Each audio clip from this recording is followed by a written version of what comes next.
The time has the time has finally come! Asta video! It's happening! Like right now! Go to that intro for the love of God! Or devil, or whatever! Just go to it!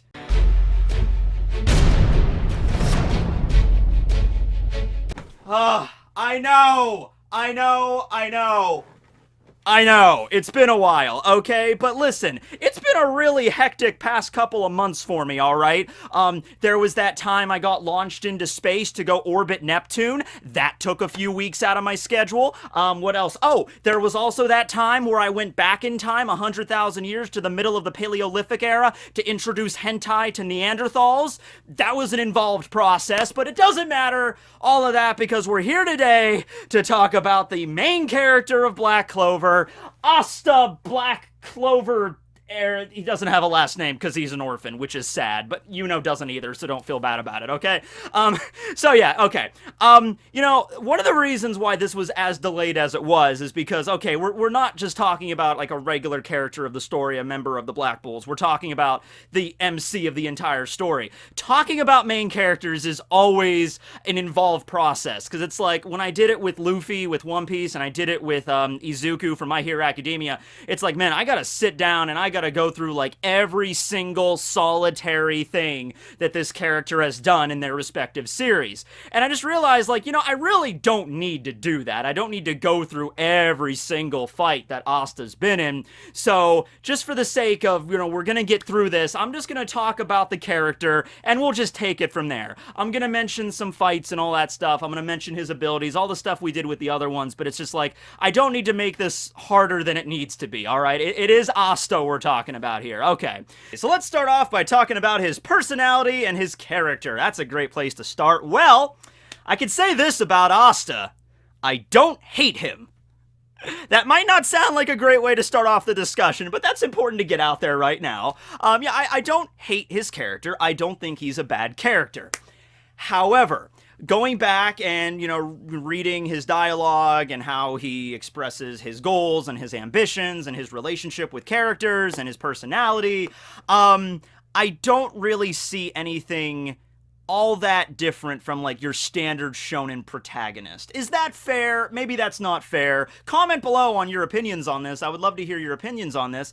It's just that, I've been reading shonen manga for a long time. And to be fair, if Black Clover was like one of the first shonen manga that you got introduced to, like if when I was like 12, that's when I first started reading Naruto. Alright, if you're like 12 years old or like this is your first time getting introduced to shonen manga, you don't necessarily have to be 12, but if it's like your first introduction into manga and you're reading Black Clover, you probably don't have this problem. But the problem with me is like I'm reading Black Clover and Asta and like, okay, so he's a standard shonen protagonist. Kind of cliche. I'm a young adult that has a dream that no one else believes in, and it's going to be really hard, but I'm going to persevere and not listen to what other people are telling me to do about giving up my dream. And I'm gonna get stronger, and I'm gonna make friends, and I'm gonna attain that dream. Alright, now that description I just gave, I mean, you can apply that to Luffy, you can apply that to Naruto. Ichigo, honestly, like, Ichigo's not really about, like, being the best Shinigami ever, but there are aspects of that, like, I'm gonna protect my friends, and, no one can hurt my friends as long as I'm around, kinda. So it's sort of like a standard shonen base. Like, that's where you're going to start building your character, and you're going to give them, unique traits and, maybe some, comedic bits and, like, running gags and stuff from that point onward. So, Asta's not that bad. He is unique in the aspect of, actually, in the most recent chapter, I thought it was pretty funny, and I'm glad I kind of waited just to talk about this one scene, because it's kind of fresh in my mind. But the scene in the last chapter, when Yami and Charlotte were having that exchange, and Yami's like, yeah, don't worry, kid, she just hates me for some reason, and Charlotte's like, Sundari, and Asta just kind of pokes his head in and is like, I don't think she hates you, Captain Yami. I think she's that kind of girl, and I'm just like, you know what, that was pretty funny, Asta. So he has moments like that, but overall, I don't really think Tabata is trying to, like, break the mold in a major way with Asta. Yet. Yet. I'm saying yet. Because remember, the way Black Clover kind of started was extremely cliche, right? Like, it was. Like, you can't go back and read, like, the first few chapters of Black Clover and not feel like basically Naruto and Fairy Tail had a love child. Like, it's right there pretty much out in the open. And I believe that was kind of intentional. The story I always hear about this is, Tabata had a manga that he was trying to get off the ground before Black Clover, didn't do too well. It was kind of a more far out there kind of concept, and then he got some advice from other mangaka that have been in the business for a while, and they, maybe he's like, well, Shonen Jump, the way they run things, maybe you should keep at least the beginning of the story, something that is going to be successful. So take aspects from other series and stuff, so it's like, okay, Asta at the very beginning, he's an orphan boy that's living in a village that wants to become the magic emperor, which is like the most revered, status that you could have in the entire kingdom, but it's very unlikely that he could ever attain that status because he doesn't really have any talent. I mean, that's kind of like ripped right from Naruto. They go to a guild or a squad or whatever you want to call it, and there's characters in there. It's just like you could see those similarities. However, that's only at the start of Black Clover, and if you are getting into Black Clover, and if you are having it difficult to get through that, like, oh, this is just Naruto, seriously, no. Keep reading, because I think after a while, after you pass that first hurdle, the first few months, first few chapters of serialization in Shonen Jump, and your series is going to at least stay in the magazine, because Shonen Jump, man, like, if a series isn't doing good with, like, in the first few months, they will axe it. This has happened a lot, alright? Just look up the list of, like, here are all the manga in 2018 and 2019 that got cut from the magazine. It's a long list, okay? Because every mangaka is, like, clamoring to try to get into that magazine. They give them a shot. If they don't perform very well within the first few months,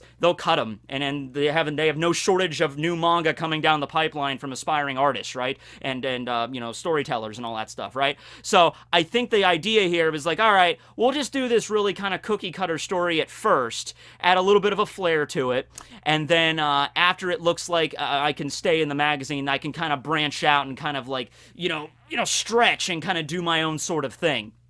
Right? So, with that kind of basis in mind, I would not be surprised if eventually the story gets to the point where Asta really does do something to really break that shonen protagonist mold. Like, a good example of this, and I know this is a weird comparison, but just bear with me on this.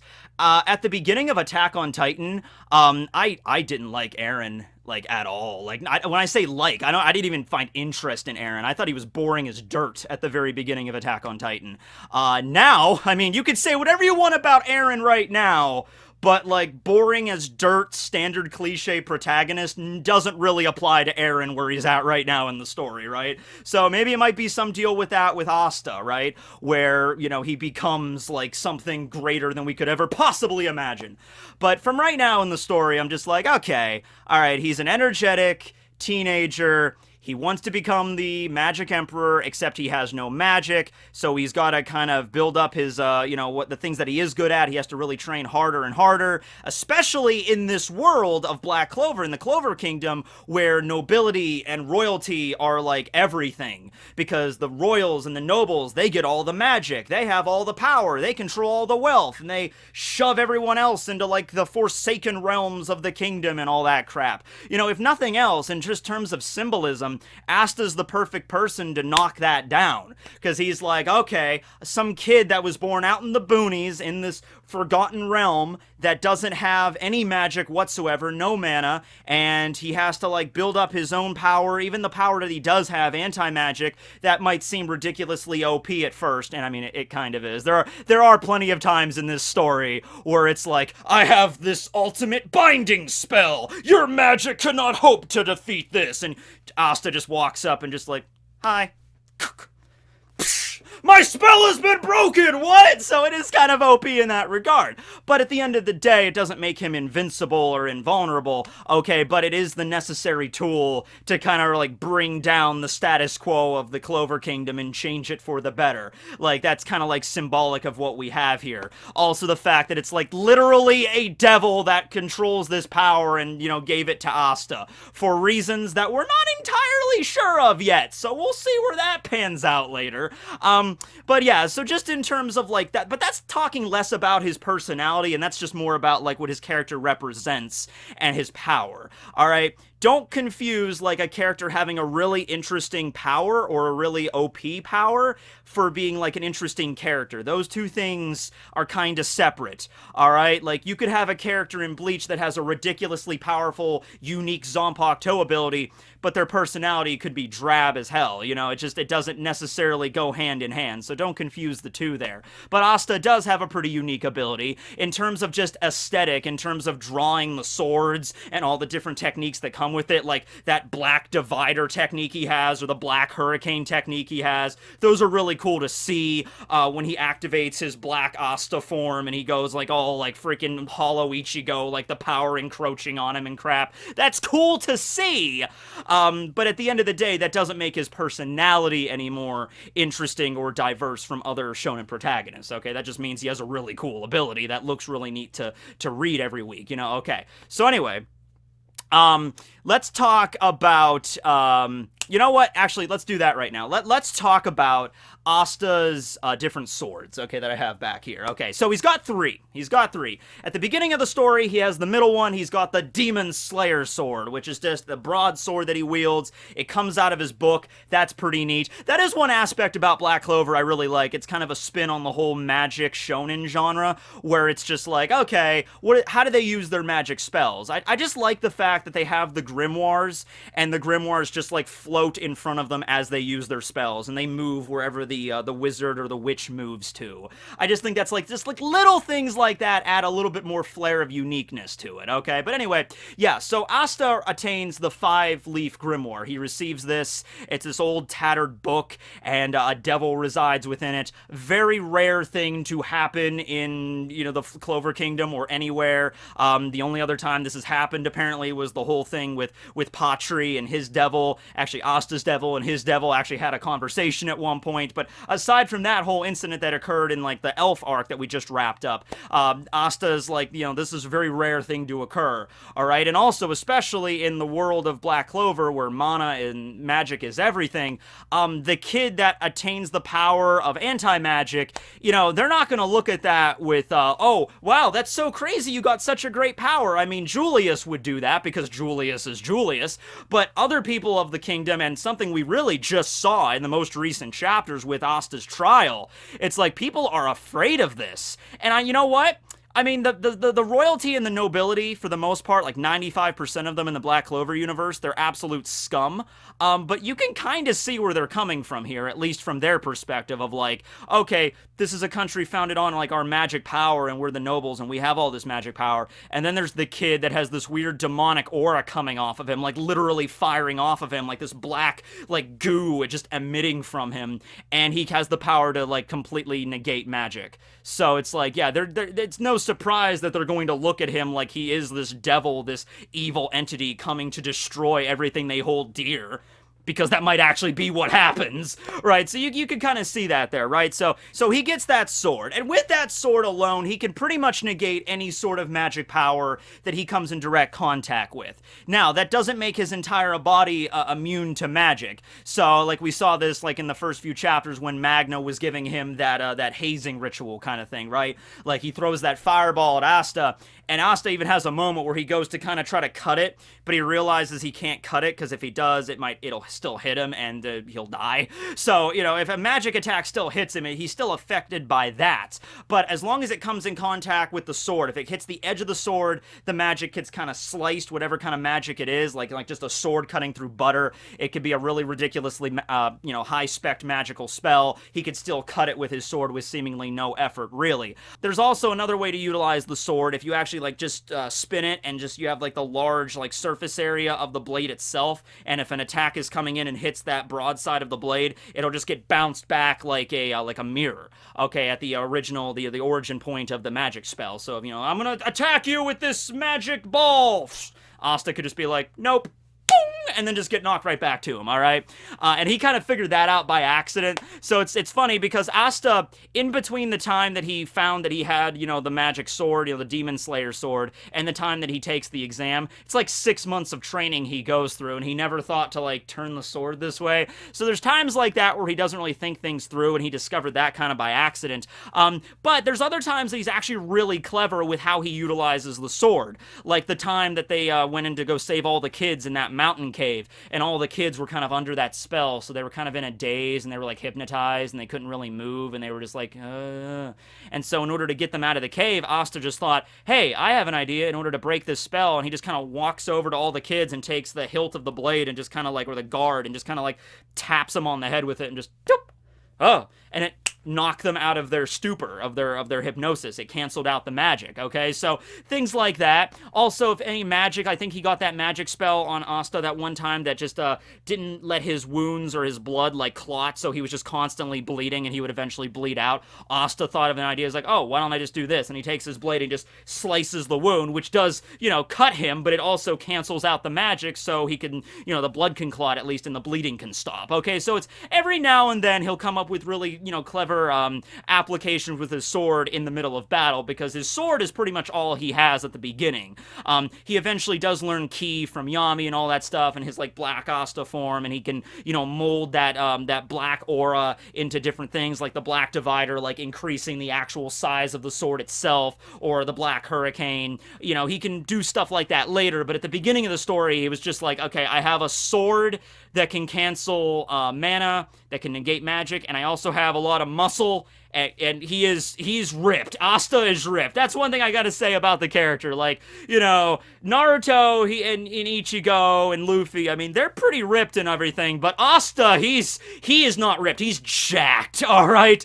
And you can understand why, because his entire life he had no application for magic whatsoever, so his whole life it's like, alright, I'm gonna follow the Rock Lee school of this, and it's just like, I have no skill, well, I'm just gonna pick the thing that I'm good at. What can I do? Well, I can get a lot of muscle. I could freaking work in the gym every day and just gadoosh, I can get that going, and so that's what he does, so a lot of people call him like a muscle-bound idiot or whatever, but hey, I mean, it comes in handy considering his main weapon is a sword, so having good upper arm strength is handy. Plus, I mean, am I the only one that thinks that first sword that he gets, it's pretty unwieldy, it's pretty large and heavy, it looks like, so it's good that he does have some muscles to swing that thing, right? Also, the fact that he has no mana actually helps him out because he can't be traced by any spell that locks on to mana. So he can't be, he's like, oh, I detect a magic presence from behind that pillar. So all that kind of stuff he can just naturally avoid, which is useful. I believe if there's like other spells that detect things, like they don't detect magic, they detect like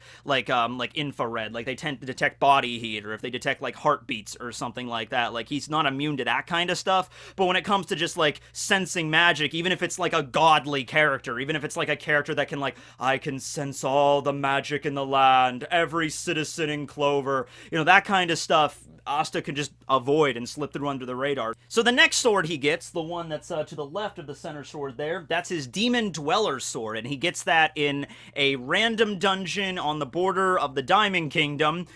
He just kind of busts down a wall by accident, and Nero finds it and just like, hey, check it out, Asta, new sword! I'm like, okay, so the Demon Dweller's sword is much more narrow. It has a guard that's more like, to protect your hands, sort of like a rapier kind of guard, but the blade itself is broader than a rapier. But anyway, it's a really cool sword because it not only does the same thing as the original sword, like he can cut magic with it. All of his swords have that basic effect. So he can take out any of his swords and like he can slice magic and like negate it. They're all anti-magic swords.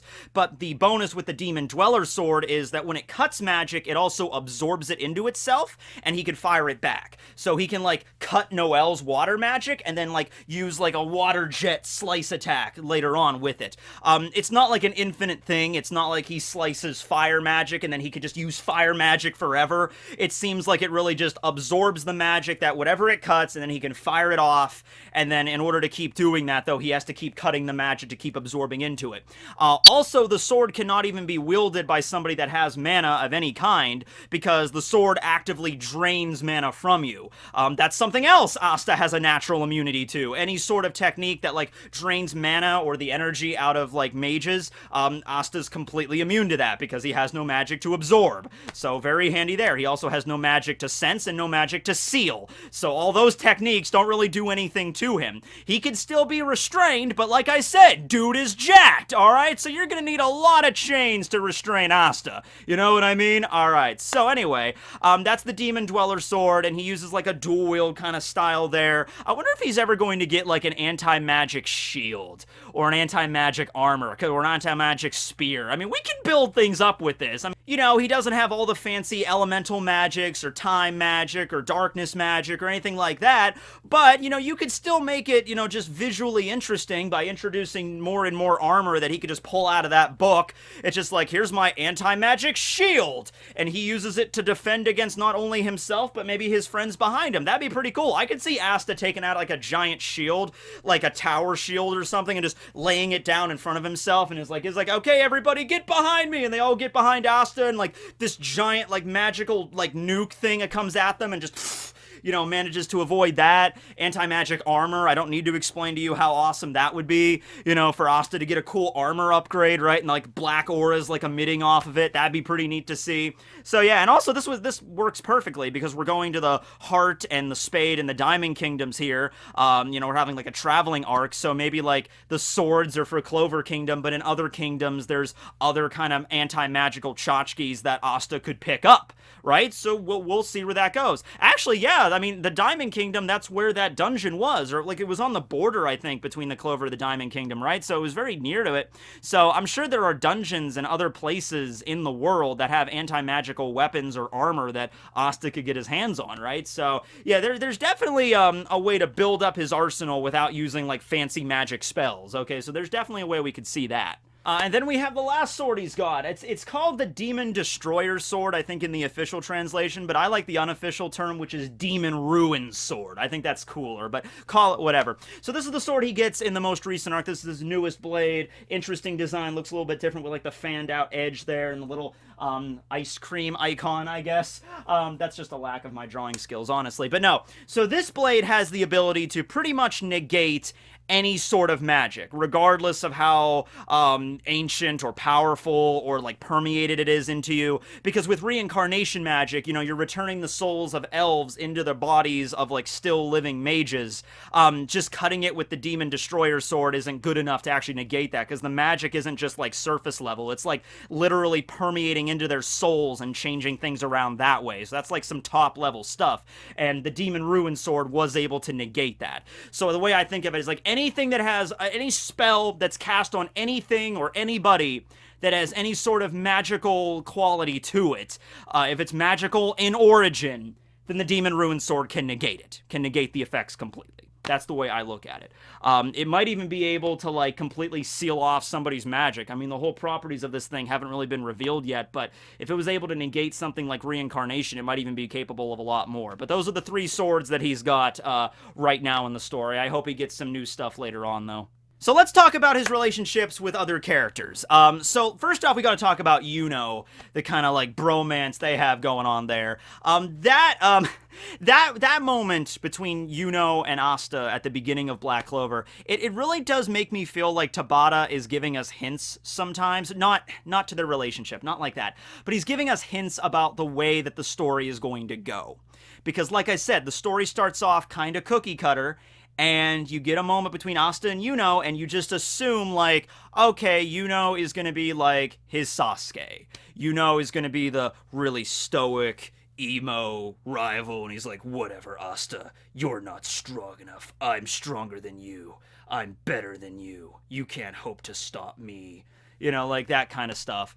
And then you find out, it's like, no, they're actually not like that at all. They're actually like best friends, which makes sense. They were both raised in the same orphanage ever since they were babies, you know, which I'm sure there's going to be a whole story behind that, you know, where they come from and everything like that. But, yeah, it's like, okay, and that might be Tabata saying like, yeah, listen, guys, I know this is starting off kind of like Naruto and Fairy Tail. I kind of get that, but just seriously, bear with me, and this is going to get better. I swear it will, okay? And this is like one one of my indicators to show that is like they're not gonna have like they're rivals, but they're rivals on good terms. They're not rivals on just like you're pathetic. You know, they might jostle each other every now and then. Like shows up riding on a giant wind eagle and like, check it out what I can do here. And I'm like, he's like, yeah, well, I can do this with my sword. It's just like, so there's like some gentle like jostling and stuff. It is like, I'm better than you. Well, I got this now. Well, let's see how strong you are. Well, we'll spar together. That kind of stuff. And whenever they're together, even though they spend a lot of time apart, because obviously Yuno's a part of the Golden Dawn now, Asta's and the Black Bulls, obviously. Whenever they get back together, it's always just like they pick up right where they left off and just like, hey, I haven't seen you in a while. What can you do? Oh, that's pretty cool. You can summon a giant wind dragon. Well, I can make my sword even bigger now. So yeah, I mean, that's the relationship between Yuno and Asta, and it's like a race to see who can get to become Wizard King first, and it's a nice rivalry we have there. Now, going on to his relationship with the other Black Bulls. Like I said, I'm not going to go into detail on every single one of them. But obviously Noelle is the standout because Noelle and him joined at like the same time, and Noelle is super tsundere for Asta, which from what we saw in the last chapter, Asta's a pretty good tsundere detector. So we'll see. Maybe he'll eventually figure out that Noelle has the hots for him, and they'll like, I don't know how his reaction. I don't really see him reacting to that in like a super romantic way or anything like, Noelle, you felt this way about me this whole time. My God. I don't see him doing that, so I'm actually going to be curious in how he is going to react to this. He might just do it in his typical hyperactive way, just like, oh, you like me, Noelle? All right, well, when I become Wizard King, let's get married then. He might be say like very blunt like that or something, and Noelle will just be like, oh my goodness, and then like pass out and faint or something.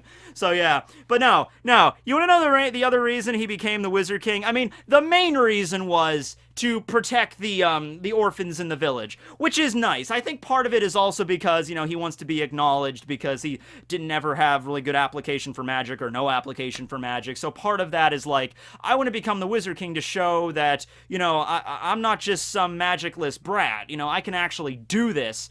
But I think the main reason, in fact, I know the main reason he wants to do it is to make a better life for the orphans where he grew up. And that's nice, right? It's just like, it's not like Naruto, where Naruto just, he was always ridiculed his whole life, and it's like, I want to become Hokage so people will look up to me and respect me for who I am.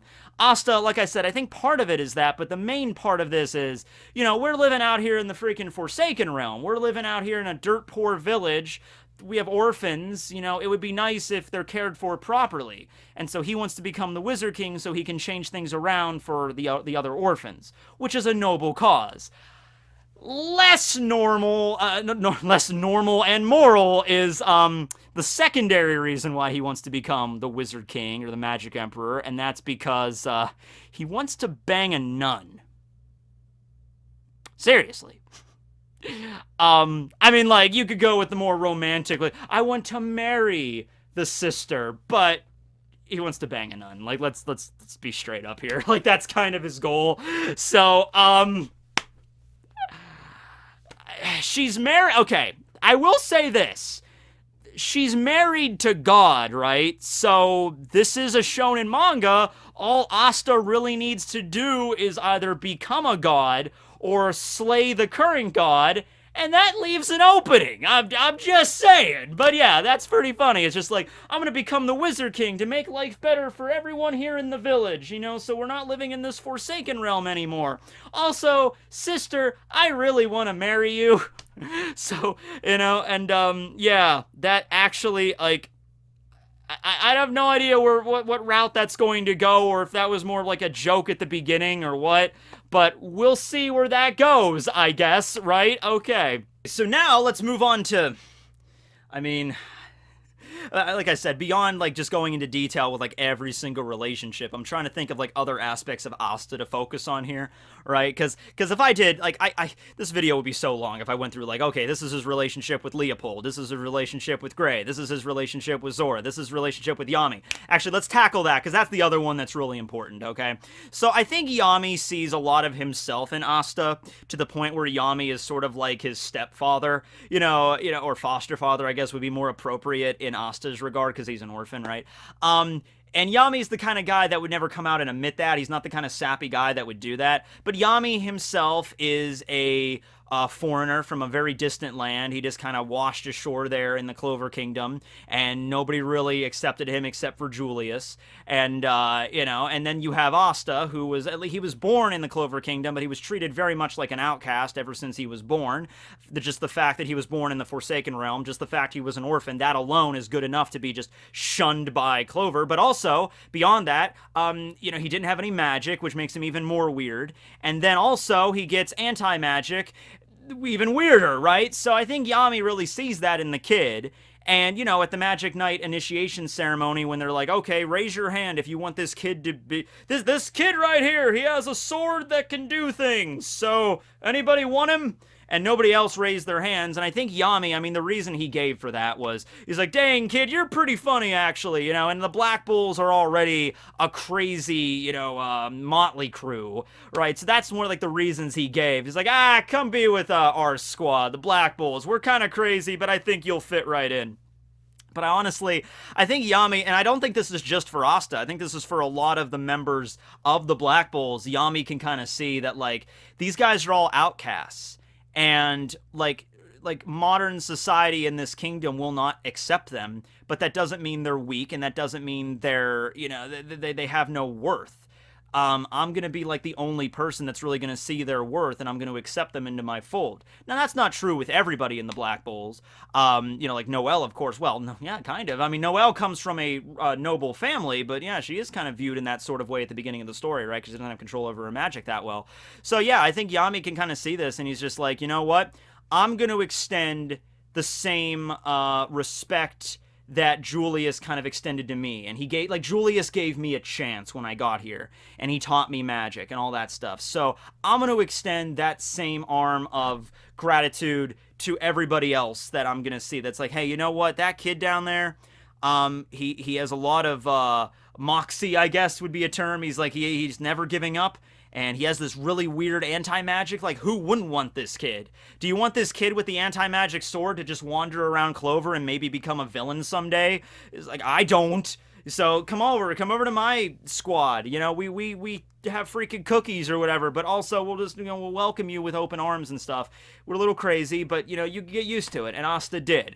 So yeah, and then of course Yami is also the one that taught him ki, which Asta picked up on like that. Which actually, you know what? At first when Asta first picked up that ki technique, I was kind of really, he picks it up like that? But you have to figure, he's been training physically his whole life, and ki is much about, sensing the life force of others.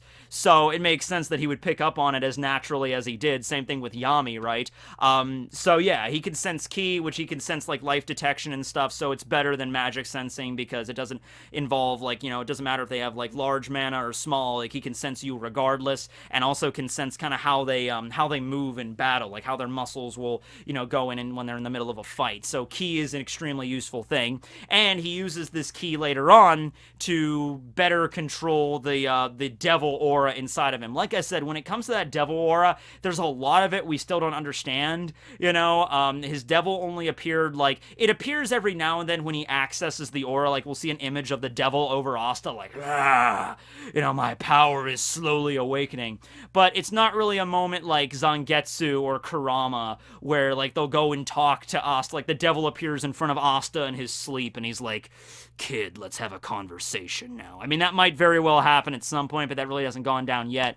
The most that the devil has spoke was to the other devil, Patri's devil, at the end of the elf reincarnation arc, right? So, yeah, I can't really go into too much detail with that, but using the ki, he can, sense the aura. It actually is, emanating off of the swords that he uses and the grimoire, so he can take that aura kind of out of the sword and kind of extend it to his body, and allows him to increase all of his physical stats. He can jump higher, he can jet through the air, he can fly, basically, so that there's that. He can use that aura, like I said, with the black divider to, increase the actual size of the sword itself. Bull charge, I think, is just, where he takes the swords and just charges right through his opponent, right? So there's a lot of different techniques he can utilize with this. Also, it just makes him look cooler. It makes his fang grows out, his canine, vampire teeth goes crazy, his eyes change color, the aura kind of extends around his face, so basically like Hollow Ichigo, essentially, but it looks cool, right? That's all that matters in that particular regard there. And eventually I could see him getting complete control over that. Actually, I'm imagining Asta, his whole body covered with that aura, but also with that anti-magic armor I talked about that could possibly exist. And, like, imagine with the anti-magic armor, and then, like, just black aura just coming out of his, like, his eye slits and everything, and just, like, the devil eyes are there. It's just like, is that even you anymore, Asta? And he's like, you know, that would be pretty neat. You know, he's like, he doesn't even have, like, regular teeth. They're, like, you know, sharpened to a point, like fangs at that point. That'd be pretty cool. So yeah, he has those abilities there. So yeah, the swords and the key, jacked physical powers, and then the devil aura that comes off of him there. You know what? Honestly, I think instead of just dragging it out longer than I feel like I have to with this character, I honestly think that's good enough there.